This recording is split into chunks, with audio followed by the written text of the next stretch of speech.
I'm sure in Queensland, Australia, you get some good surf. Yeah, definitely some good surf in Queensland and all over Australia for that matter. But Long Island Sound puts those waves to shame. You've got to get out there. You also like music, I see here. Yeah, I like listening to music, and you spend a lot of time in hotel rooms and on aeroplanes and travelling to and from tennis courts. So you got to fill in the time somehow, and yeah, you follow the music charts and do a lot of downloads. Yeah, what are some of your recent downloads?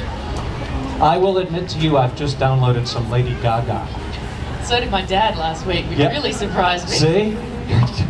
All right, Lady Gaga has a wide appeal, does she not? Sam Stosur's dad and me, Bruce Barber, are now all up in the Lady Gaga. I don't know, he was just trying to feel young with me around or something. That's exactly why I'm doing it. Trust me. So any choices that you might share with our friends here today that you like recently? Well, now you put me on the spot. I can't remember what I've done. Plain white tees? Probably all the usual things that M&M? top charts. Yeah, I actually don't mind. The new M&M?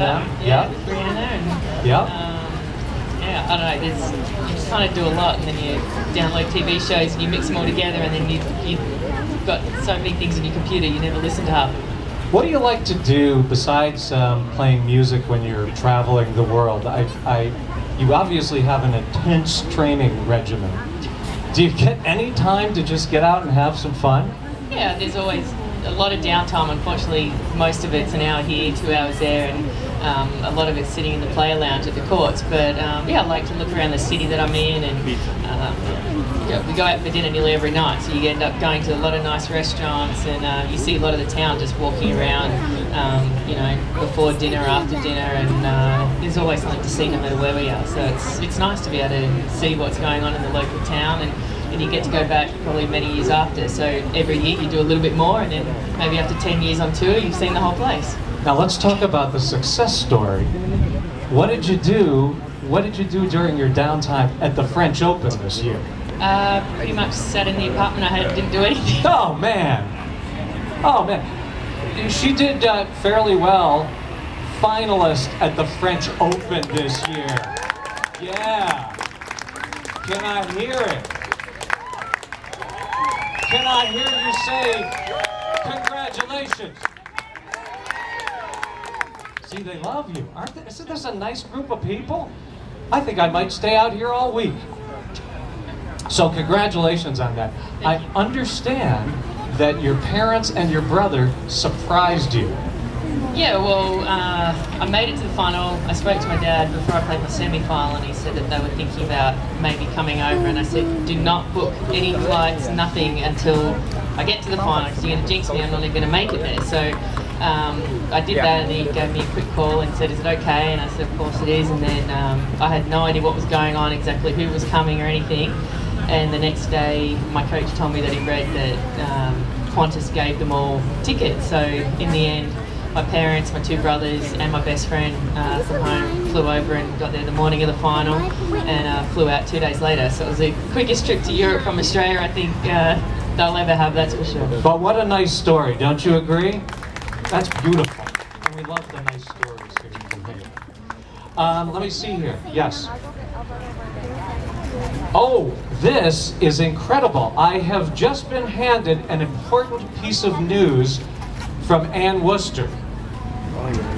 There will be an autograph session with our new best friend, Sam Stosur, at 3 p.m. Is that incredible? She's willing to come over and sign some of those ginormous tennis balls. That's absolutely fabulous of you. Now, your coach is Dave Taylor, who is the Fed Cup captain. And while I was, again, doing my research this morning, I was hard at work for you, Sam Stosur. I watched a little interview with him on your website. Is that samstosur.com? Yes. And he said he thinks the reason you're doing so well this year is your introspection. That you're able to kind of look at yourself in a way that obviously a lot of players can't, and then you've written, talk about that a little bit.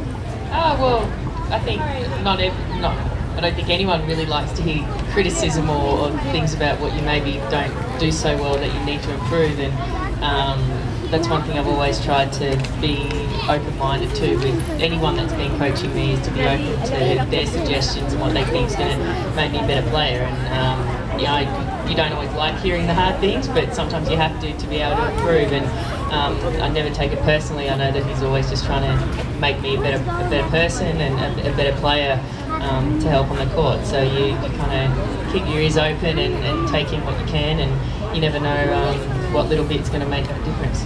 And I would imagine that's an important message for all the young people we have around here today, that really just be open to criticism, right? And learn and be your best. Yeah, sure. If you always get told what you do well and what you're great at, then you're probably not going to improve those things that you need to work at. So yeah, like I said, it's not always easy, and you got to be able to take it, but it definitely pays off in the end.